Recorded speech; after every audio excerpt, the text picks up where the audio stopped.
काली के चरण ध्याने ठाढ़ भेलनि बड़का बाबा आबे मैया हैयौ ने सहाय।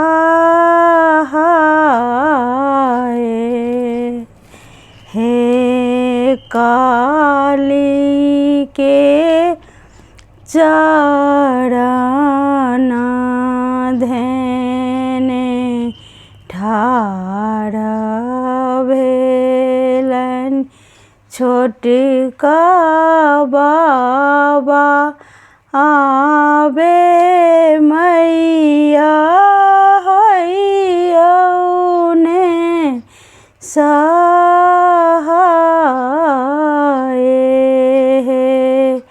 आबे काली हैयौ ने सहाय।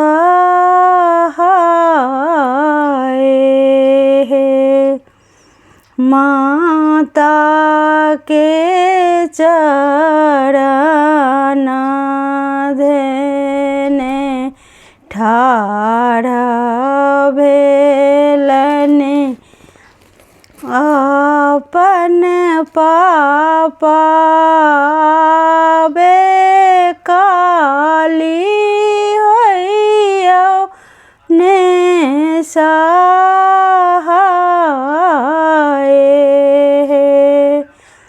माता के चरण ध्याने ठाढ़ भेलनि अपन काका आबे काली हैयौ ने सहाय।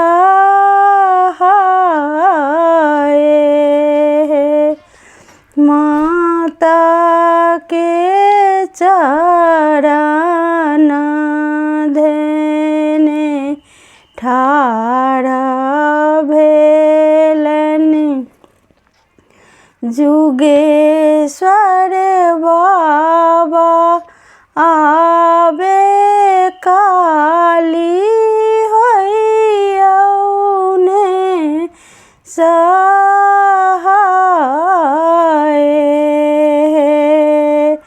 माता के चरण ध्याने ठाढ़ भेलनि सबे भैया आबा काली हैयौ ने सहाय।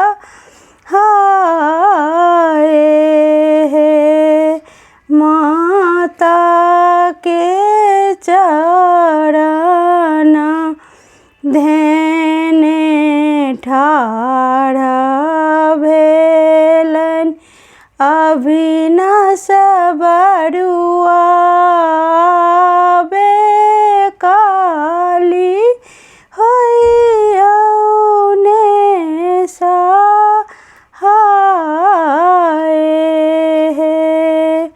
माता के चरण ध्याने ठाढ़ भेलनि सबे आमा आबे काली हैयौ ने सहाय। आबे काली हैयौ ने सहाय।